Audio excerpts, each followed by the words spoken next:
ഓം ശ്രീ ഗണേശായ നമ. ഓം ശ്രീ ഗണേശ ശാരദാ ഗുരുഭ്യോ നമ. ഓം ശ്രീ മഹാദേവ്യൈ നമ. ഓം ശ്രീ മഹാത്രിപുരസുന്ദര്യൈ നമ.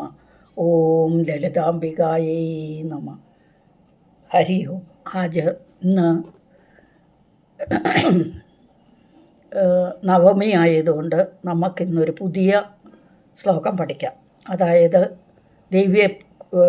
ദേവിയുടെ പഞ്ചരത്ന സ്തോത്രം, ശ്രീ ലളിത പഞ്ചരത്ന സ്തോത്രം പഠിക്കാം. പുതിയതായിട്ട് എന്തെങ്കിലും പഠിക്കണ്ടേ നവമിയായിട്ട്? അതുകൊണ്ട് ഇത് 5 ശ്ലോകങ്ങളാണ്, 5 രത്നങ്ങളായിട്ട് സങ്കല്പിച്ചുകൊണ്ട് എഴുതിയിരിക്കുന്നത്. അപ്പോൾ ഇവിടെ ഈ 5 ശ്ലോകം ശങ്കര ഭഗവത്പാദരാണ് രചിച്ചിരിക്കുന്നത്. പഞ്ചരത്ന സ്തോത്രം എന്ന് പറയും ഇതിനെ.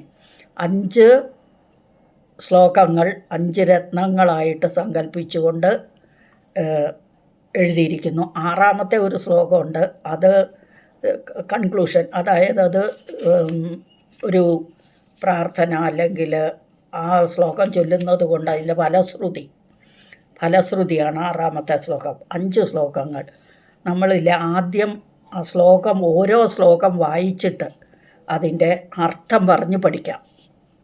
കാരണം നവമിയായിട്ട് ഈ വർഷം അത് പഠിച്ചാൽ അടുത്ത വർഷം നിങ്ങൾക്ക് കാണാതെ ചൊല്ലാൻ പറ്റും. നവമി ദിവസം വളരെ പ്രധാനമുള്ളതാണ്. ലളിത, ശ്രീ ലളിത എന്ന് പറഞ്ഞാൽ ലലതേ ഇതി ലളിത എന്നാണ് വിഗ്രഹിക്കുമ്പോൾ അതിനെ. അപ്പം ലലത എന്ന് പറഞ്ഞാലോ കളിക്കുക, ക്രീഡിക്കുക എന്നൊക്കെ അർത്ഥം. അപ്പം ഇവിടെ ഈ ക്രീഡത്തെ അല്ലെങ്കിൽ ലലത്തെ എന്ന് പറഞ്ഞിരിക്കുന്നത് സൃഷ്ടിസ്ഥിതി സംഹാരം നടത്തുന്ന, ലോകം മുഴുവൻ പരിപാലിക്കുന്ന എന്നൊക്കെയുള്ള അർത്ഥമാണ്. അപ്പം ലലത ഇത് ലളിത, ശ്രീ ലളിത പഞ്ചരത്ന സ്തോത്രം. പഞ്ചെന്ന് പറഞ്ഞാൽ 5 രത്നം, അറിയാലോ റൂബിയൊക്കെ, 5 രത്നങ്ങൾ ആകുന്ന സ്തോത്രം. ആദ്യം നമുക്ക് അത് ഒന്ന് വായിക്കാം. ഓം ഹരിശ്രീ ഗണപതയേ നമ. വിഘ്നമസ്തു. ഓം ശ്രീ ലളിതാംബികായൈ നമ. ഓരോ ശ്ലോകം വായിച്ചാർത്ഥം പറയാം. പ്രാതസ്മരാമി ലളിത വദനാരവിന്ദം ബിംബാധരം മൃദുലമൗക്തികശോഭിനാസം ആകർണദീർഘനയനം മണികുണ്ടലാഢ്യം മന്ദസ്മിതം മൃഗമതോജ്വലഭാലദേശം. ആദ്യത്തെ ശ്ലോകമാണ്. പ്രാതഃ എന്ന് പറഞ്ഞാൽ രാവിലെ. സ്മരാമി, സ്മരിക്കുക എന്ന് പറഞ്ഞാൽ ഓർക്കുക. സ്മരാമി, ഞാൻ സ്മരിക്കുന്നു. ലളിത വദനാരവിന്ദം, വദനം മുഖമാണ്, അരവിന്ദം ദേവിയുടെ മുഖത്തെ താമരയോട് ഉപമിച്ചിരിക്കുന്നു. അപ്പം താമരയാകുന്ന ദേവിയുടെ മുഖത്തെ ഞാൻ രാവിലെ സ്മരിക്കുന്നു. നീ എല്ലാത്തിൻ്റെയും കൂടെ രാവിലെ സ്മരിക്കുന്നു എന്നുള്ളത് എടുക്കണം. അപ്പം രാവിലെ എങ്ങനെയുള്ള ദേവിയെയാണ് ഭജിക്കുന്നതെന്ന് ബാക്കിയുള്ളതൊക്കെ സ്മരിക്കുന്നത്. ലളിതാദേവിയെ ഏതു വിധത്തിൽ എങ്ങനെയാണ് സ്മരിക്കുന്നതെന്നാണ് ബാക്കിയൊക്കെ. ബിംബാധരം, അധരം എന്ന് പറഞ്ഞാൽ എന്താണ്? ചുണ്ട്. ബിംബാധരം എന്ന് പറഞ്ഞാലോ, ബിംബം എന്ന് പറയുന്ന ഞാവൽപ്പഴം, തൊണ്ടിപ്പഴം എന്നൊക്കെ അർത്ഥം.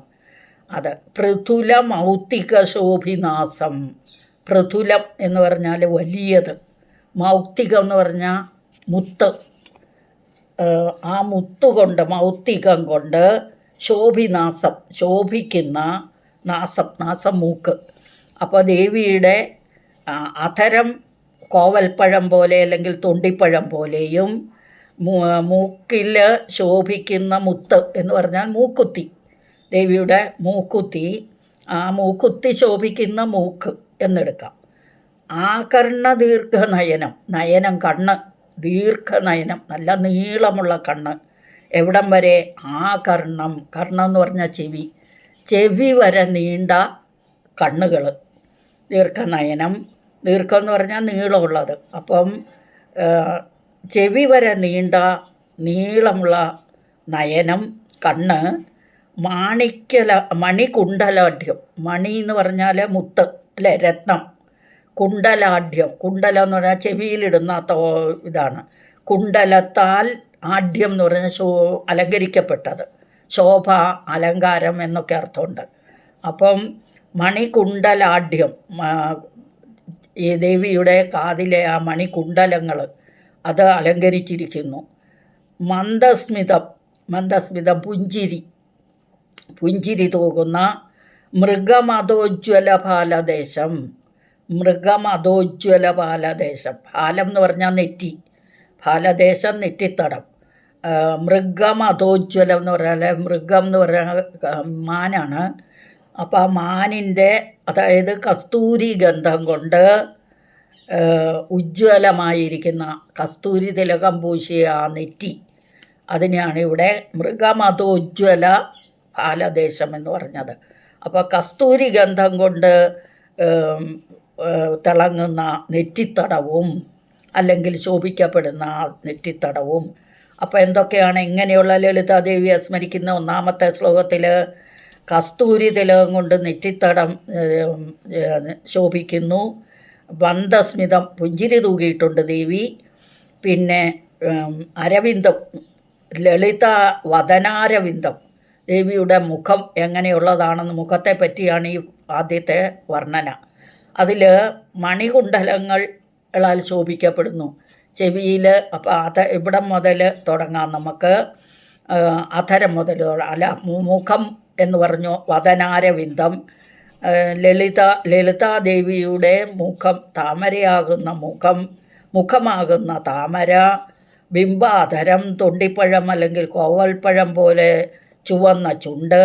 പൃഥുല മൗക്തിക ശോഭി നാസം, പൃഥുലം വലിയ മൂക്കുത്തി, രത്നം കൊണ്ടുള്ള മൂക്കുത്തി ധരിച്ചിരിക്കുന്ന മൂക്ക്.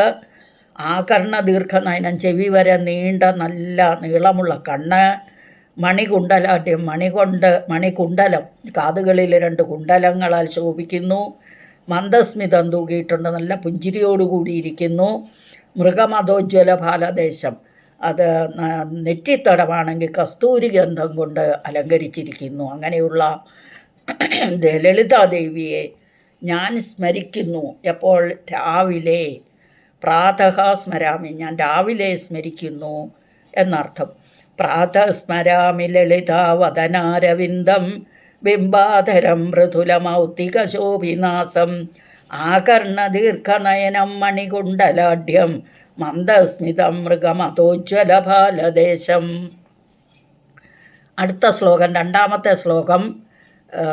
പ്രാതർ ഭജാമി ലളിതാ ഭുജകൽപവല്ലീം രത്നാങ്കുലീയലസദങ്കുലി പല്ലവാഢ്യം മാണിക്യഹേമവലയാംഗദശോഭമാനാം പുണ്ട്രേഷു ചാപകുസുമേഷു ശൃണിർദധാനാം.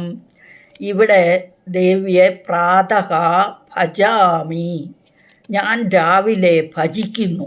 എങ്ങനെയുള്ള ദേവിയാണ് ഭജിക്കുന്നതെന്നാണ് രണ്ടാമത്തെ ശ്ലോകത്തിൽ. ലളിതാ ഭുജ കൽപ്പവല്ലീം, കൽപ്പവല്ലി എന്ന് പറഞ്ഞാൽ കൽപ്പിക്കുന്നതെല്ലാം തരുന്നത് കൽപ്പം. വല്ലി എന്ന് പറഞ്ഞാൽ വള്ളി.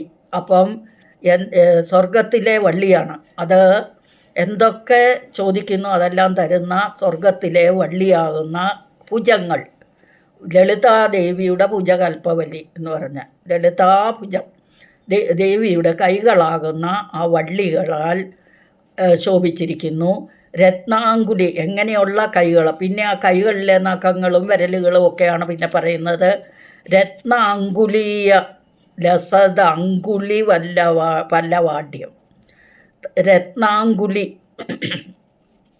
രത്നങ്ങൾ പതിച്ച രത്നാങ്കുലീയ ലസത്, അതായത് രത്നം പതിച്ച മോതിരം താൽ ലസിക്കുന്നത്, ശോഭിക്കുന്നത്. അങ്കുലി എന്ന് പറഞ്ഞാൽ വിരലുകൾ. പല്ലവാഢ്യം, നല്ല മൃദുവായ വിരലുകളെ അലങ്കരിച്ചിരിക്കുന്നു. എന്ത്? രത്ന അങ്കുലീയക മോതിരം. അപ്പോൾ നല്ല മോതിരമണിഞ്ഞ മൃദുവായ കൈവിരലുകൾ, അതാണ് ഇവിടെ പറഞ്ഞത്. മാണിക്യ ഹേമ വലയാംഗത ശോഭമാനാം. മാണിക്യ ഹേമം, മാണിക്യൻ രത്നമാണ്. ഹേമം സ്വർണമാണ്. വലയം എന്ന് പറഞ്ഞാൽ വളയാണ്. അങ്കദം എന്ന് പറഞ്ഞാൽ തോൾവളയാണ്. അപ്പം രത്നം സ്വർണം കൊണ്ടുണ്ടാക്കിയ തോൾവളകളാൽ ശോഭിക്കുന്നവളും പുണ്ട്രേഷു ചാപകുസുമേഷു ശൃണിർദധാനം. പുണ്ട്രം എന്ന് പറഞ്ഞാൽ നല്ല ചെമ്പ്, എന്താ അതിനെ പറയാം, നീലക്കരിമ്പെന്നൊക്കെ പറയാം. നീല കളറുള്ള നീലക്കരിമ്പ് കൊണ്ട്, കരിമ്പാണ് ഇഷു. ഇവിടെ പുണ്ട്രേഷു, പുണ്ട്രഹ ഇഷു പുണ്ട്രേഷു. അപ്പം നീലക്കരിമ്പ് കൊണ്ടുള്ള ചാപ കുസുമ ഇഷു ശൃണിർദധാനം. ചാപം വില്ലാണ്, കുസുമം പൂക്കളാണ്, ഇഷു അമ്പാണ്. ശൃണീർ എന്ന് പറഞ്ഞാൽ ഒരു ആയുധാണ്, തോട്ടി പോലെയുള്ള അറ്റം കൂർത്തിട്ടുള്ള ഒരു തോട്ടി. അതും ദധാനാം പിടിച്ചിരിക്കുന്നു. അപ്പോൾ ദേവിയുടെ കൈകളെയാണ് രണ്ടാമത്തെ ശ്ലോകത്തിൽ വർണ്ണിച്ചത്. അങ്കുലീയം, മോതിരം ഇട്ട കൈ, നല്ല മൃദുവായ കൈവിരലുകൾ, മാണിക്യം, സ്വർണം മുതലായവയാൽ നിർമ്മിക്കപ്പെട്ട തോൾവളകളാൽ ശോഭിക്കുന്നു. നീലക്കരിമ്പ് കൊണ്ടുള്ള വില്ല്, പുഷ്പങ്ങളാകുന്ന ഇഷു അമ്പ്, പിന്നെ ശൃണികർ തോട്ടി മുതലായവ ധരിച്ചിരിക്കുന്നു കയ്യിൽ. ഇവിടെ ഈ അമ്പ് ഇഷു എന്ന് പറഞ്ഞില്ലേ, അത് അമ്പുകൾ പൂക്കളാകുന്ന അമ്പുകളാണ്. ആ പൂക്കൾ എന്താണ്? പഞ്ചതന്മാത്രകളുടെ പഞ്ചഭൂതങ്ങളാകുന്ന അമ്പ്, 5 തന്മാത്രകളെയാണ് അവിടെ പറയുന്നത്. 5 പൂക്കളെ 5 തന്മാത്രകളായിട്ട്, നമ്മുടെ ഇതില്ലേ, പഞ്ചഭൂതങ്ങൾ, പഞ്ച തന്മാത്രകൾ ഇവരെയൊക്കെയാണ്, അതാണ് പൂക്കളായിട്ട് എടുത്തിരിക്കുന്നത്. പ്രാതർ ഭജാമി, ഞാൻ ഭജിക്കുന്നു. ആദ്യം സ്മരാമിയായിരുന്നു, സ്മരിക്കുന്നു. ഇപ്പോൾ ഭജിക്കുന്നു. ശ്രീ ലളിതാഭുജകൽപ്പവല്ലീം രത്നാങ്കുലീയ ലസദ് അങ്കുളി പല്ലവാട്യം. ഇതാണ് വാക്കുകൾ. രത്നാങ്കുലീയ ലസദ് അങ്കുലി പല്ലവാട്യം. മാണിക്യ ഹേമ വലയാംഗത ശോഭമാനാം. മാണിക്യ ഹേമ വലയാംഗതം. വലയാന്ന് പറഞ്ഞാൽ വള തന്നെയാണ്. അംഗതം എന്ന് തോൾവള. അപ്പോൾ തോൾവളകളാൽ ശോഭിക്കുന്നതും. പുണ്ട്രേഷു ചാപകുസുമേഷു ശൃണിർദധാനാം. നീലക്കരിമ്പ് കൊണ്ടുള്ള വില്ല്, പൂക്കളാകുന്ന അമ്പുകൾ, ശൃണിർ തോട്ടി ഇവ ധരിച്ചിരിക്കുന്നവളും ആകുന്ന ലളിതാദേവിയുടെ കൽപ്പവല്ലിയെ, കൈകളാകുന്ന ആ സ്വർഗവള്ളികളെ ഞാൻ രാവിലെ ഭജിക്കുന്നു എന്ന് രണ്ടാമത്തെ ശ്ലോകം. മൂന്നാമത്തെ ശ്ലോകം പ്രാതർ നമാമി ലളിത ചരണാരവിന്ദം ഭക്തേഷ്ടദാനനിരതം ഭവസിന്ധുബോധം പത്മാസനാദിസുരനായക പൂജനീയം പത്മാങ്കുശധ്വജ സുദർശനലാഞ്ചനാഢ്യം. പ്രാതർ നമാമി, രാവിലെ ഞാൻ നമിക്കുന്നു. ആരെ? ലളിതാചരണാരവിന്ദം, ലളിതാദേവിയുടെ പാദങ്ങൾ. ചരണം പാദങ്ങളാണ്. പാദങ്ങളാകുന്ന താമരയെ ഞാൻ രാവിലെ നമിക്കുന്നു. എങ്ങനെയുള്ള ചരണമാണെന്നാണ് പറയുന്നത്. ഭക്തേഷ്ടദാനനിരതം, ഭക്തന്മാർക്ക് ഇഷ്ടവരത്തെ നൽകുന്നതിൽ. ഭവസിന്ധുബോധം, ഭവം എന്ന് പറഞ്ഞാൽ സംസാരം, സിന്ധു എന്ന് പറഞ്ഞാൽ കടൽ, ബോധം എന്ന് പറഞ്ഞാൽ തോണി അല്ലെങ്കിൽ കപ്പൽ. അപ്പം സംസാരമാകുന്ന സാഗരത്തിന് അക്കരെ കടക്കാനുള്ള തോണി അല്ലെങ്കിൽ കപ്പൽ, ഭവസിന്ധു ബോധം. പത്മാസനാദി സുരനായക പൂജനീയം. പത്മാസനൻ ബ്രഹ്മാവ്, ആദി ബ്രഹ്മാവ് മുതലായ സുരനായകന്മാർ. സുരൻ എന്ന് പറഞ്ഞാൽ ദേവന്മാർ, നായകന്മാർ അവരുടെയൊക്കെ പ്രധാനിയാണല്ലോ ബ്രഹ്മാവ്. അങ്ങനെയുള്ള ദേവനായകന്മാരാൽ, പത്മാസനം ബ്രഹ്മാവ് മുതലായ ദേവന്മാരാൽ പൂജനീയം,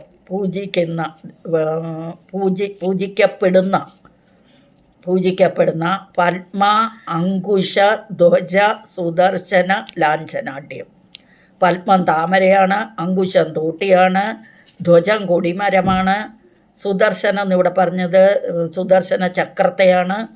ലാഞ്ചനാഢ്യം എന്ന് പറഞ്ഞാൽ ലക്ഷണങ്ങളെല്ലാം അല്ലെങ്കിൽ രേഖകളെല്ലാം ശോഭിക്കുന്ന ആ ചരണാരവിന്ദം, ദേവിയുടെ പാദത്തിൽ ലാഞ്ചനയുണ്ട്. അതായത് പല വരകളൊക്കെ ഉണ്ട്, രേഖകളൊക്കെ ഉണ്ട്, ലക്ഷണോത്ത രേഖകളൊക്കെ. ലക്ഷണം രേഖ എന്നൊക്കെ പറയും, ലാഞ്ചന എന്ന് പറഞ്ഞാൽ. അപ്പം പ്രാതർ നമാമി, ഞാൻ ലളിതാദേവിയുടെ ചരണാരവിന്ദത്തെ, പാദങ്ങളാകുന്ന താമരയെ നമിക്കുന്നു. ഭക്തന്മാർക്ക് ഇഷ്ടദാനങ്ങളെ നൽകുന്നതിൽ ഭവസിന്ധുബോധമായിരിക്കുന്നു. സംസാരമാകുന്ന സാഗരത്തിന് മറികടക്കാനുള്ള തോണി അല്ലെങ്കിൽ കപ്പലായിരിക്കുന്ന ആ ദേവിയുടെ പാദങ്ങൾ. പിന്നെ പത്മാസനൻ മുതലായ ദേവനായകന്മാരാൽ പൂജിക്കപ്പെടുന്നതും അവരൊക്കെ സദാ എപ്പോഴും ദേവിയുടെ കാലെ പൂജിച്ചുകൊണ്ടിരിക്കുകയാണ്. അതുപോലെ പത്മ അങ്കുശം ധ്വജ സുദർശന ലാഞ്ചനാട്യം, പത്മ അങ്കുശധ്വജ സുദർശന ലാഞ്ചനാട്യം, താമര, തോട്ടി, കൊടിമരം, സുദർശന ചക്രം മുതലായ രേഖകൾ അല്ലെങ്കിൽ ലക്ഷണങ്ങളെ കൊണ്ട് ശോഭിക്കുന്ന അലങ്കരിക്കപ്പെട്ടിരിക്കുന്ന ലളിതാചരണാരവിന്ദം, ലളിതാദേവിയുടെ പാദങ്ങളാകുന്ന താമരയെ ഞാൻ നമിക്കുന്നു. എപ്പോൾ? രാവിലെ. പ്രാതർ നമാമി, രാവിലെ ഞാൻ നമിക്കുന്നു എന്ന് 3-ാമത്തെ ശ്ലോകം. 4-ാമത്തെ ശ്ലോകം പ്രാതസ്തുവേ പരശിവാം ലളിതാം ഭവാനീം ത്രയ്യന്തവേദ്യ വിഭവാം കരുണാനവധ്യാം വിശ്വസ്യ സൃഷ്ടിവിലയസ്ഥിതിഹേതുഭൂതാം വിശ്വേശ്വരി നിഗമവാങ്മനസാദിദൂരാം. ഇവിടെ പ്രാതഃ സ്തുവേ, ഞാൻ സ്തുതിക്കുന്നു. രാവിലെ ഞാൻ സ്തുതിക്കുന്നു. ആരെയൊക്കെ? ഏതൊക്കെ രൂപത്തിൽ? പരശിവാം എന്ന് പറഞ്ഞാൽ ശ്രേഷ്ഠയായ ശിവയായ. ശിവ എന്ന് പറഞ്ഞാൽ ശിവൻ്റെ പത്നിയെന്നും മംഗളത്തെ നൽകുന്നവളെന്നും ഒക്കെ അർത്ഥമുണ്ട്. ലളിതാം, അങ്ങനെയുള്ള ലളിതയെ. കൂടാതെ ഭവാനി ഭവൻ്റെ പത്നി ആയതുകൊണ്ട് ഭവാനിയും. ത്രയ്യന്തവേദ്യ വിഭവാം, ത്രയി എന്ന് പറഞ്ഞാൽ 3 വേദങ്ങളെയാണ്. ത്രയി എന്ന് പറഞ്ഞാൽ ഉപനിഷത്ത്, വേദം, ബ്രഹ്മം എന്നൊക്കെ അർത്ഥം.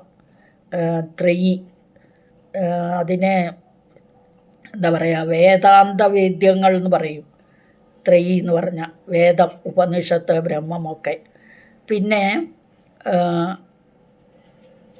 സ്തുവേ എന്ന് പറഞ്ഞാൽ സ്തുതിക്കുന്നു. പരശിവാം, പരാന്ന് ഇവിടെ പറഞ്ഞിരിക്കുന്നത് ശ്രേഷ്ഠയായ ശിവയെ, ലളിതയെ, ഭവാനിയെ. ത്രയ്യന്തം, മന്ത്രഗദ്യപദ്യമായ വേദം. വിഭവം എന്ന് പറഞ്ഞാൽ ഇവിടെ വൈഭവം. അപ്പം മന്ത്രഗദ്യപദ്യമായ വേദവൈഭവത്താൽ കരുണാനവദ്യം, കരുണയുള്ളവളും.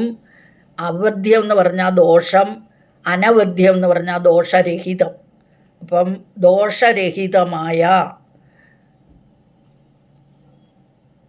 ദോഷരഹിതമായ കരുണ, അനവദ്യം, കരുണയോട് കൂടിയ ദോഷരഹിതമായ വിശ്വസ്യ സൃഷ്ടി വിലയസ്ഥിതി ഹേതുഭൂതം, വിശ്വത്തിൻ്റെ, ലോകത്തിൻ്റെ സൃഷ്ടിസ്ഥിതി ലയ കാരണഭൂതയായ, ഇതെല്ലാം സൃഷ്ടിക്കും സ്ഥിതിക്കും സംഹാരത്തിനും കാരണഭൂതയായ വിശ്വേശ്വരി, വിശ്വത്തിൻ്റെ മുഴുവൻ ഈശ്വരിയായ നിഗമവാഗ്മനസാദിരൂരാം. നിഗമം എന്ന് പറഞ്ഞാൽ വേദം, വാക്ക്, വാങ്മനസ് എന്ന് പറഞ്ഞാൽ വാക്കുകൾ, മനസ്സെന്ന് പറഞ്ഞാൽ മനസ്സ്.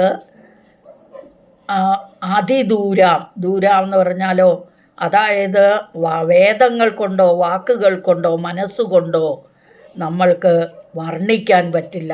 അങ്ങനെ വർണ്ണിക്കാൻ പറ്റാത്ത ദൂരെയായിരിക്കുന്ന ആ ദേവിയെ, ആ പരശിവാം ലളിതാം ഭവാനിയും ഈ ദേവിമാരെ പ്രാതഃ സ്തുവേ, ഞാൻ രാവിലെ സ്തുതിക്കുന്നു. പ്രാതസ്തുവേ പരശിവാം ലളിതാം ഭവാനീം ത്രയ്യന്തവേദ്യ വിഭവാം കരുണാനവധ്യാം വിശ്വസ്യ സൃഷ്ടിവിലയസ്ഥിതിഹേതുഭൂതാം വിശ്വേശ്വരി നിഗമവാഗ്മനസാദിദൂരാം. ഇനി അടുത്ത ശ്ലോകം 5-ാമത്തെ ശ്ലോകമാണ്. പ്രാതർ വദാമി. ആദ്യം സ്മരിച്ചു, പിന്നെ ഭജിച്ചു, പിന്നെ നമിച്ചു, പിന്നെ സ്തുതിച്ചു. ഇവിടെ വദാമി, ഞാൻ പറയുന്നു. പറയാന്ന് പറഞ്ഞാൽ ഇവിടെ കീർത്തിക്കുക, പ്രാപിക്കുക എന്നൊക്കെ ഒത്തിരി അർത്ഥങ്ങളുണ്ട്. ഇവിടെ നമ്മൾ കീർത്തിക്കുന്നു അല്ലെങ്കിൽ പറയുന്നു. പ്രാതഃ, ഞാൻ രാവിലെ പറയുന്നു. ലളിതേ, അല്ലയോ ലളിതാദേവി, അല്ലയോ അമ്മേ, തവ പുണ്യനാമം, അങ്ങയുടെ പുണ്യങ്ങളായ നാമങ്ങളെ, കാമേശ്വര ഇതി, കാമേശ്വരൻ മുതലായവരാൽ എന്ന് പറഞ്ഞാൽ മഹാദേവ പത്നിയാണല്ലോ ദേവി. അതുകൊണ്ട് ദേവിക്ക് പേര് കാമേശ്വരി. കാമദേവൻ ഇവിടെ പറഞ്ഞ മഹാദേവനാണ്. മഹാദേവ പത്നി ആയതുകൊണ്ട്, അല്ലെങ്കിൽ കാമേശ്വരൻ്റെ പത്നി ആയതുകൊണ്ട് കാമേശ്വരി എന്നും. കമല ഇതി കമലേതി, കമല ഇതി കമലേതി, കമലയെന്നും. മഹേശ്വരി ഇതി, മഹേശ്വരി എന്നും, മഹേശ്വരൻ്റെ പത്നിയായ ആയതുകൊണ്ട്, വലിയ ഈശ്വരി ആയതുകൊണ്ടൊന്നും അർത്ഥം എടുക്കാം. മഹേശ്വരൻ്റെ പത്നി എന്നും എടുക്കാം. അപ്പം മഹേശ്വരീതി, വലിയ ഈശ്വരി അല്ലെങ്കിൽ മഹേശ്വരൻ്റെ പത്നിയായവളും. ശ്രീ ശാംഭവി, ശ്രീ എന്ന് പറഞ്ഞാൽ മഹാലക്ഷ്മി, ശാംഭവി എന്ന് പറഞ്ഞാൽ ശംഭുവിൻ്റെ പത്നി ആയതുകൊണ്ട് ശാംഭവി എന്നും. ജഗതാം ജനനീ, ജഗത്തിൻ്റെ മുഴുവൻ അമ്മയായവളും. ജനനി എന്ന് പറഞ്ഞാൽ അമ്മ, അമ്മയായവളും. പരായിതി, പരാ എന്ന് പറഞ്ഞാൽ ശ്രേഷ്ഠയായവളും. വാഗ്ദേവതേ ഇതി, വാഗ്ദേവത എന്നും. വാഗ്ദേവത എന്ന് പറഞ്ഞാൽ വാക്കുകളുടെ ഒക്കെ ദേവി. വചസ, വചസ എന്ന് പറഞ്ഞാൽ വാക്കുകളാൽ. ത്രിപുരേശ്വരി ഇതി, 3 പുരങ്ങൾക്കും ഈശ്വരിയായവൾ എന്നും. ഞാൻ രാവിലെ, അല്ലയോ ലളിതാദേവി, ലളിത അമ്മേ, ഞാൻ വദിക്കുന്നു, ഞാൻ പറയുന്നു എന്നർത്ഥം. ഇവിടെ ഈ 3 ലോകം എന്ന് പറഞ്ഞത് 3 ഗുണങ്ങൾ, 3 പുരങ്ങൾ എന്നൊക്കെ എടുക്കാം. അങ്ങനെയൊക്കെ ആകുമ്പോൾ എന്തായിരിക്കും അതിൻ്റെ ആ ഒരു ഇത്? ഭൂഹു ഭുവഹ സ്വഹ. ഭൂമി, ഭുവഹ ആകാശം, സ്വർഗം സ്വഹ, ഭൂർഭുവസ്വഹ. അതാണ് ഇവിടെ ഗായത്രി മന്ത്രത്തിലെ മന്ത്രമാണ് ഭൂർഭുവസ്വഹ. അതാണ് ഇവിടെ ഈ പുരം, ത്രിപുരേശ്വരി. ഈ 3 പുരത്തിനും ഈശ്വരി ആയിരിക്കുന്നത്. അതായത് ത്രിഗുണങ്ങൾ അല്ലേ, തമോ ഗുണം, സത്വഗുണം, രജോ ഗുണം, ഈ 3 ഗുണങ്ങൾക്കും ദേവി അതീതയാണ്. 3 പുരം അതിനും അതീതയാണ്. അപ്പോൾ ഈ 3 ലോകം, ത്രിലോകം എന്ന് പറയുന്ന 3 ലോകങ്ങൾക്കും, സ്വർഗം, പാതാളം, ഭൂമി എന്നൊക്കെ 3 ലോകങ്ങൾക്കും അതീതയാണ് ദേവി. അതുകൊണ്ട് ദേവിയെ ഈ ശ്ലോകം കൊണ്ട് ഞാൻ കീർത്തിക്കുന്നു, ഞാൻ വധിക്കുന്നു, പറയുന്നു. വധി എന്ന് പറഞ്ഞാൽ വധിക്കുക എന്ന് പറഞ്ഞാൽ പറയുക. പിന്നെ അവധ്യ എന്ന് പറഞ്ഞാൽ ദോഷമാണ്, അനവധ്യം എന്ന് പറഞ്ഞാൽ ദോഷരഹിതം. ഇത്രയാണ് അർത്ഥം പറയാനുള്ളത്. പ്രാതർ വദാമി ലളിതേ തവ പുണ്യനാമ, കാമേശ്വരീതി കമലേതി മഹേശ്വരീതി, ശ്രീശാംഭവീതി ജഗതാം ജനനീ പരേതി, വാഗ്ദേവതേതി വചസാ ത്രിപുരേശ്വരീതി. ത്രിപുരേശ്വരി ഇതി, വാഗ്ദേവത ഇതി, പരാ ഇതി, ജനനീ ഇതി, ശാംഭവി ഇതി, കമല ഇതി, മഹേശ്വരി ഇതി, കാമേശ്വരി ഇതി. ഈ പേരുകളെല്ലാം കൊണ്ടും ഞാൻ ദേവിയെ കീർത്തിക്കുന്നു, അല്ലെങ്കിൽ ഞാൻ പറയുന്നു എന്നർത്ഥം. അതോടുകൂടി ഈ ശ്ലോകം കഴിഞ്ഞു. അടുത്ത 6-ാമത്തെ ശ്ലോകം അതിൻ്റെ ഫലശ്രുതിയാണ്. യഹ ശ്ലോകപഞ്ചകമിതം ലളിതാംബികായാഹ സൗഭാഗ്യദം സുലളിതം പഠതി പ്രഭാതേ, തസ്മൈ ദദാതി ലളിത ജഡിതി പ്രസന്ന, വിദ്യാം ശ്രിയം വിമലസൗഖ്യം അനന്തകീർത്തിം. യഹ ഏതൊരുവനാണോ ശ്ലോകപഞ്ചകമിതം, ഈ ശ്ലോകം, ഈ 5 ശ്ലോകങ്ങൾ, ഈ 5 ശ്ലോകങ്ങൾ, അതായത് ലളിതാംബികായാഹ, ലളിതാംബികയുടെ ഈ 5 ശ്ലോകങ്ങൾ എങ്ങനെ പഠിക്കണം? സുലളിതമായതും സൗഭാഗ്യത്തെ നൽകുന്നതുമായ ഈ ലളിതാംബികയുടെ 5 ശ്ലോകങ്ങളെ യാതൊരുവൻ പഠിക്കുന്നുവോ, എപ്പോൾ പ്രഭാതേ രാവിലെ പഠിക്കുന്നുവോ, അവന് തസ്മൈ ദദാതി ലളിതാദേവി കൊടുക്കുന്നു. എന്താ കൊടുക്കുന്നേ? ജഡിതി പെട്ടെന്ന് പ്രസന്ന, ദേവി പെട്ടെന്ന് പ്രസന്നയാകുന്നു. വിദ്യാം ശ്രിയം, വിദ്യ എന്ന് പറഞ്ഞാൽ വിദ്യ തന്നെ അല്ലേ, നമ്മുടെ വിദ്യാഭ്യാസം, അത് കൊടുക്കുന്നു. ശ്രിയം എന്ന് പറഞ്ഞാൽ കീർത്തി, പ്രശസ്തി, സമ്പത്ത് എന്നൊക്കെ അർത്ഥം. അപ്പം വിമല സൗഖ്യം അനന്തകീർത്തി, ശുദ്ധമായ മലമില്ലാത്ത വിമലമായ സൗഖ്യവും അനന്തകീർത്തിയെയും ശ്രീയം സമ്പത്തിനെയും വിദ്യയെയും കൊടുക്കുന്നു. ഈ ശ്ലോകം ഭക്തിയോടുകൂടി ലളിതാദേവിയുടെ ഈ ശ്ലോകം 5 ശ്ലോകം ഭക്തിയോടുകൂടി രാവിലെ പഠിക്കുന്ന ഏതൊരുവനും എല്ലാവിധ സൗഭാഗ്യങ്ങളും ഉണ്ടാകുന്നു എന്ന് അർത്ഥം. യശ്ലോകപഞ്ചകമിതം ലളിതാംബികായാ സൗഭാഗ്യദം സുലളിതം പഠതി പ്രഭാതേ. പ്രഭാതേ എന്ന് പറഞ്ഞാലും രാവിലെ, പഠതി എന്ന് പറഞ്ഞാൽ പഠിക്കുന്നവൻ, സുലളിതൻ വളരെ ലളിതമായ, സൗഭാഗ്യത്തെ ദാനം ചെയ്യുന്നതും ആയ ഈ ശ്ലോകത്തെ പഠിക്കുന്നവർക്ക് ദേവി പെട്ടെന്ന്, ജഡിതി എന്ന് പറഞ്ഞാൽ പെട്ടെന്ന് പ്രസന്നയായി ആഗ്രഹിക്കുന്നതെല്ലാം, എല്ലാവിധ സമ്പൽ സൗഖ്യങ്ങളെല്ലാം നൽകി അവരുടെ കീർത്തിയെ വർദ്ധിപ്പിക്കുന്നു എന്നർത്ഥം. തസ്മൈ ദദാതി ലളിതാ ജഡിതി പ്രസന്ന വിദ്യാം ശ്രിയം വിമല സൗഖ്യമനന്തകീർത്തിയും. ആദ്യം മുതലൊന്നും കൂടി വായിക്കാം. അഥ ശ്രീ ലളിത പഞ്ചരത്ന സ്തോത്രം.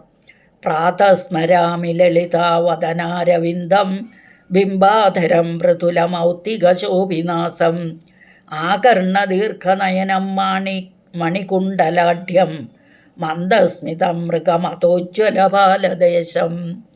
പ്രാതർഭജാമി ലളിതാഭുജകൽപ്പവല്ലീം രത്നാങ്കുലീയലസദങ്കുലിവല്ലപാഠ്യം മാണിക്യഹേമവലയാംഗദശോപമാനാം പുണ്ട്രേഷു ചാപകുസുമേഷു ശ്രീനിർദതാനാം. പ്രാതർനമാമി ലളിതാചരണാരവിന്ദം ഭക്തേഷ്ടദാനനിരതം ഭവസിന്ധുബോധം പത്മാസനാദിസുരനായകപൂജനീയം പത്മാങ്കുശധ്വജ സുദർശനലാഞ്ചനാഢ്യം. പ്രാതസ്തുവേ പരശിവാം ലളിതാം ഭവാനീം ത്രയ്യന്തവേദ്യവിഭവാം കരുണാനവധ്യാം വിശ്വസ്യ സൃഷ്ടിവിലയസ്ഥിതിഹേതുഭൂതാം വിശ്വേശ്വരീ നിഗമവാക്മനസാദിദൂരാം. പ്രാതർവദാമി ലളിതേ തവ പുണ്യനാമ കാമേശ്വരീതി കമലേതി മഹേശ്വരീതി ശ്രീശാംഭവീതി ജഗദാം ജനനീ പരേതി വാഗ്ദേവതേതി വജസാ ത്രിപുരേശ്വരീതി.